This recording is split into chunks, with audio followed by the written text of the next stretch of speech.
What's going on, you guys? This is Aaron from Departures Capital and welcome to the video. In this video, we're talking all about my number one growth stock for 2020, just as something's happened and I wanted to let you guys know. For anyone who's been following the company, I won't be disclosing it yet. We'll see if you guys can guess in the comments beforehand, and we will get straight into it just after your market recap. So these are your market minutes along with my number one growth stock for 2020. I've been with this company for a long time. I do have quite a position in the company. We talked about it, interviewed their CEO. We've been with it since day one, actually at the exchange for the IPO. So it's been an interesting story watching it grow and unfold. And today's got some really awesome news. So last but not least, before we dive into this video, two quick things I kindly ask. The first thing is, if you do support me, the channel, and all the videos, then explode that like button. It just takes 1 second of your time and it helps my videos so much, along with if you are a new viewer to the channel. You haven't had a chance to subscribe yet, but you appreciate steady updates to the markets, a constant flow of new and exciting companies, or you want to learn a little bit more about investing, then of course don't forget to cash that subscribe button and ring the market bell for notifications. Let's get this channel to 30,000 subscribers. We've got just less than 900 to go. So thank you for all the support, guys. And let's get straight into the video. So of course, the first thing we're talking about is comment of the day. So thanks for all of the awesome comments. For comment of the day today, guys, I'm going to ask you, please comment below right now your number one growth stock. So it could be any stock, it could be Tesla, even if it's still Tesla, whatever stock that might be. I want to hear it from you guys. What's your number one growth stock? I'll give you guys a few seconds. Drop those comments now.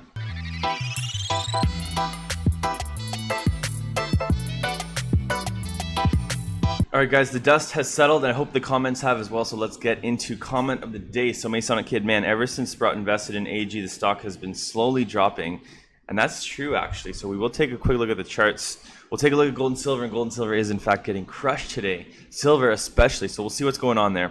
Jimmy Wetches, I'm long on MindMed, great to see you talking about it, and we'll see what that stock might be. Dude, will you talk about MindMed and Aurora again? And the answer is yes. You're just going to have to wait and see what happens. Another great video, buddy. Garbage and Gold got me a few times. And let me know what you thought about Garbage and Gold as well. It was fun. It was really fun to shoot. Gemini Knight, Aaron, it's been a while. Hope you all well. I am trying to subscribe to your Full Access Insider, but I'm unable to pay. Can you contact me? So if you ever have a problem, message contact@departurescapital.com. In terms of our private group, just a quick little update. I've been posting a lot more private videos regarding strategy, portfolio, and what kind of moves I'm making in anticipation of things happening. So if you guys are interested in my personal strategy, the stocks I own in my public account, and all the trades I make, then check out the private group. Links in the description. I'm not going to spend too much time on it. I've got a really nice community going, and thanks for all of my long-term supporters for that group. TRP3, absolute trash stocks. Well, I know a company whose number one input costs are down 30%, number one product is up 50%, share price is down since January, and that's AG. So I guess we're talking about First Majestic here, so that's just one opinion, but all opinions welcome, guys. So if you do have a trash stock you want to talk about, then drop it there in the comments. I'm not saying that First Majestic is trash. I actually own quite a few shares in First Majestic, but to each their own. Everyone has an opinion. TL, Golden Goliath, if you read the story and the fundamentals are there, but karma-wise, their CEO really deserves success. And that brings us to our next point. We did recently, actually this morning, we just dropped an interview with Paul, who's the CEO of Golden Goliath. So check it out. It's there on the channel. Will Golden Goliath discover the next big gold deposit? You should be able to find it. Check out the video. It's a pretty good video with a nice little update. So anyways, guys, that's it for comment of the day. Now let's get straight into the rest of this recap, and then we're going to talk about that number one stock, my number one growth stock. What stock could it be? So guys, the markets are down heavily now, with the Dow leading the show downwards, down 2.9%. Meanwhile, the S&P is down 2.4% and the Nasdaq down 1.6%. One thing I noticed though today, pretty exciting, the utility codes are in the green. Now the miners, on the other hand, aren't doing too well, but we will be taking a look at that. Although some select few mining stocks, a couple select mining stocks are still doing pretty good today. So Wall Street's main indexes hit their lowest in nearly 7 weeks on Monday, as concerns about this fresh global illness lockdown and the inability of Congress to agree on more fiscal stimulus raised fears about another hit to the domestic economy. The S&P 500, all major sectors were down, leading declines as oil prices slid on the possible return of Libyan production. So guys, let's see what's going on for oil, and crude is in fact back below $40 per barrel, with gold down 2.57% and silver down 9 0.65%. So it is a very, very, very bloody day on Wall Street, with the Dow sliding 842 points, the S&P down 82 points, and the NASDAQ, and we don't care that much about the NASDAQ, although the NASDAQ is in the red. But let's take a look at the charts for gold, and holy smokes, gold has blown through that 1920 support level, testing 1900. It actually hit 1900 and bounced off that, so we'll see if we do in fact hold on to that. And at this point, gold hasn't made lower lows, at least by the looks of it.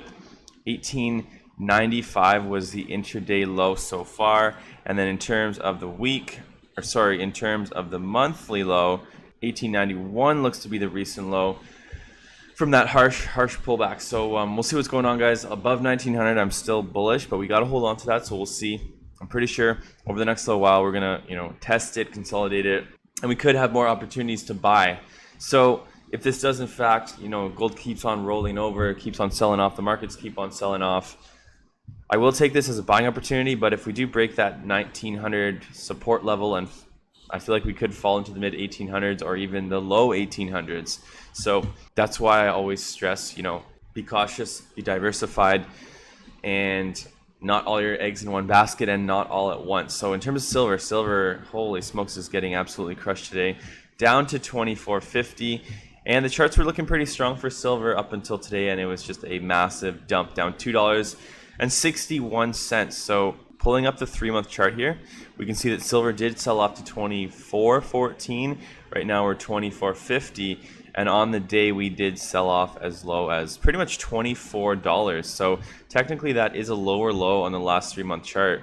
So is silver looking bullish now? Not really, but we'll see what happens. Right now I'm extremely neutral on silver, waiting it out on the sidelines, and that's why I've just been nibbling away at positions as we saw the markets, at least the gold and silver markets, pull back a little bit.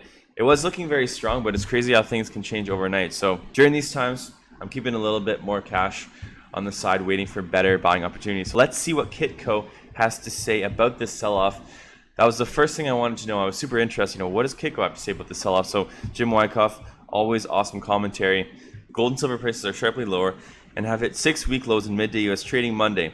The metals met strong selling pressure amid bearish outside markets today that included solid gains in the U.S. dollar index and big losses in crude and oil prices.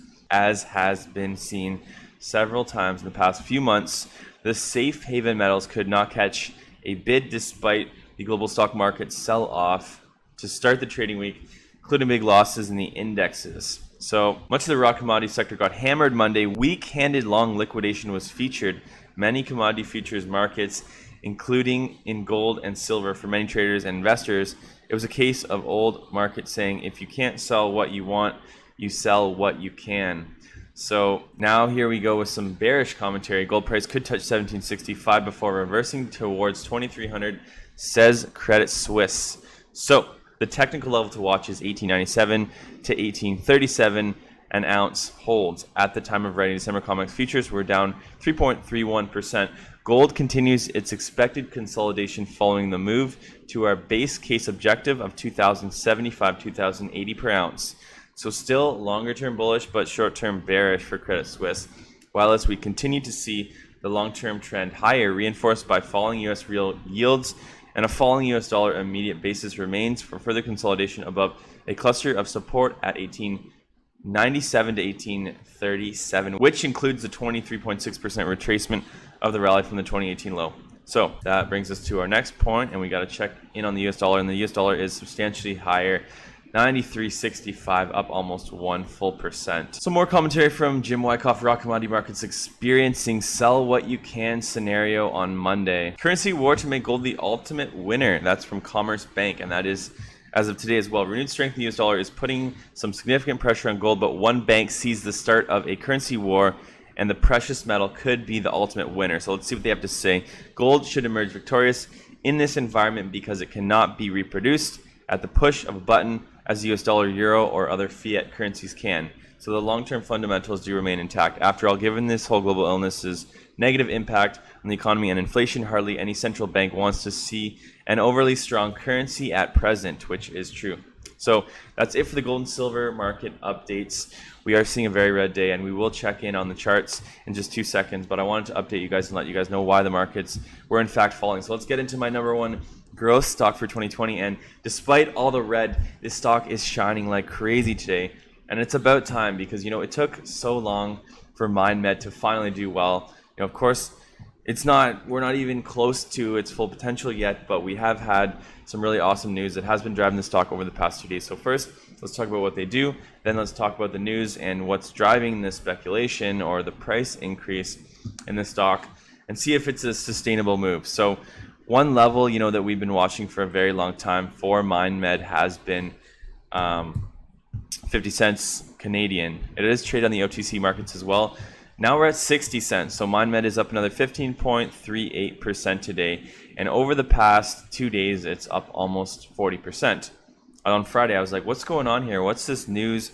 We weren't getting any news, but we saw a massive increase, 3 to 4 times average volume, up 18% to 49.50 cents, and I said, holy smokes, this thing's finally moving, but what is driving it? Couldn't figure out why, and now we're seeing it. So MindMed is in fact, you know, planning to list onto the NASDAQ, which is big news in my opinion. First, let's talk about the company and what they do. Psychedelic-inspired medicines. We discover, develop, and deploy psychedelic-inspired medicines to alleviate suffering and improve health. And not just any kind of health, mental health. I want to give you guys a little background about my experience with MindMed. So I was actually invited by their CEO after I interviewed him to the IPO. So we've covered this company from the start. Got to meet Kevin O'Leary. Kevin O'Leary is from the Shark Tank, one of really big angel investors. He's invested quite a substantial amount of money into the company. So it was really cool covering the story of this company from the start, and I really love what they're doing. They're trying to create a permanent cure for a lot of these disorders through the use of psychedelic-inspired medicines. They got some really interesting compounds. Check out our previous videos for that. You can simply search MindMed, Departures Capital. You'll see a couple videos there. In terms of our videos, we've got one interview with their CEO 3 months ago. 6 months ago was our introductory video. And then 3 months ago, we also made an update on the company with their Project Lucy. MindMed is working with a really awesome university in Switzerland, researching and developing these psychedelic-inspired medicines. And they're looking to treat some of the biggest disorders here: anxiety, ADHD, cluster headaches, and addiction. So they've got quite this substantial pipeline. In terms of their LSD trials, anxiety and suicide headaches, they're already in phase 2A. LSD microdosing and 18-MC for ADHD and opiate addiction, that is in phase 1B/phase 2A. And then they're also working on MDMA and DMT. We're going to dive into their investor presentation real quick just to give you guys an update and just to highlight a few things when it comes to the market. So $100+ billion global addressable market. Anxiety, $4.5 billion, ADHD, $9.1 billion, addiction, $42 billion, and depression, $4 billion. So there's multiple mental health issues that are billion-dollar markets. Now, Johnson & Johnson, I believe it was in 2019, they passed the first psychedelic-inspired medicine. It's called Spravato, or esketamine, approved psychedelic by the FDA, and 1.5 billion estimated peak sales in just a couple years. So that just goes to show sometimes it only takes one drug to be approved by the FDA, and then we can see some substantial revenues. But they're still a ways away. They're still in clinical trials, but they do have a very extensive pipeline. So I did want to highlight one quick post from our Facebook group. Now this is a post from our private Facebook group. It's our full access insider program. So if you want to be part of the program, just $10 a month or $100 a year. But I will highlight this post because it has a lot to do with MindMed. So the Globe and Mail reports in its Wednesday edition, the Canaccord analyst Tanya Gonzalez says MindMed boasts the broadest clinical development pipeline among for-profit companies aiming to develop psychedelic medicines to treat ADHD, anxiety, cluster headaches, and substance abuse. The Globe's David Leader writes that Mrs. Gonzalez rates MindMed as a speculative buy in new coverage. She set a share target of $1.75 per share. Analysts on average have a target of $1.88 per share. It is exclusively pursuing the rigorous clinical path of development. This process is expensive, time-consuming, and fraught with failure, but by choosing this path, MindMed, in our view, differentiated itself as one of the few legitimate companies in this space. Talking about 18-MC, their lead drug is a non-substitute treatment for opioid use disorder. With opiates having been declared a public health emergency, we expect 18-MC's path to market to be expedited.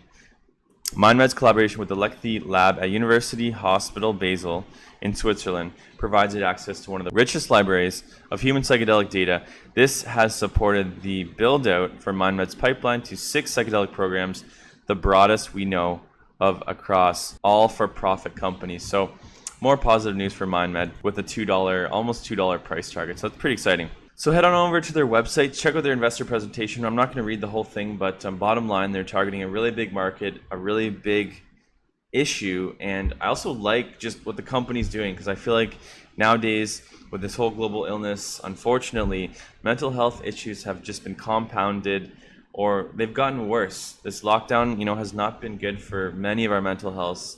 I'm sure everyone at some point has suffered from something, whether it be anxiety. Anyways, guys, take a look at MindMed, and we're going to read the news now real quick. MindMed submits application for NASDAQ uplisting, appoints Canaccord Genuity as financial advisor. So, MindMed, the leading drug company for psychedelic-inspired medicine, is evaluating an expanded United States investor base through an uplisting onto the NASDAQ. As part of this uplisting strategy in the United States, MindMed has submitted an application to list its subordinate voting shares on the NASDAQ. The listing of MindMed's shares on the NASDAQ will be subject to a number of regulatory requirements, including review of the company and acceptance for NASDAQ listing. There can be no assurance that the NASDAQ will accept MindMed. MindMed has appointed Canaccord Genuity as financial advisor to assess the viability of potential uplisting to the NASDAQ and also help to evaluate M&A opportunities available to the company. So very exciting times. That is definitely what's pushing the stock.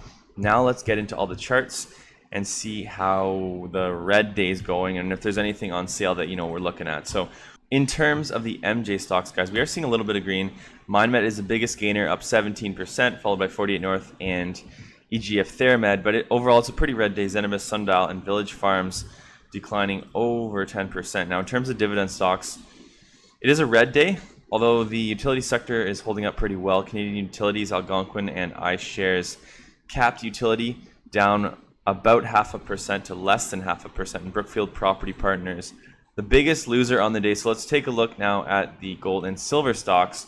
In terms of gold and silver stocks, we are seeing a red day, except for Fosterville South up 1.23%. So let's go Fosterville. Silver Elephant is in fact down 10%. Termalita and Endeavor, 3 biggest losers on the day. Now in terms of tech stocks, we're seeing MindMed and EGF Theramed, 3 biggest gainers, but Rockwell, Virgin Galactic, and Facebook, 3 biggest losers. And in terms of our broader 2020 watch list, JNUG, Air Canada, and Carnival, 3 biggest losers. AMD, Netflix, and JD.com, the only 3 stocks in the green, guys. So that's it for the video. Thank you so much for watching.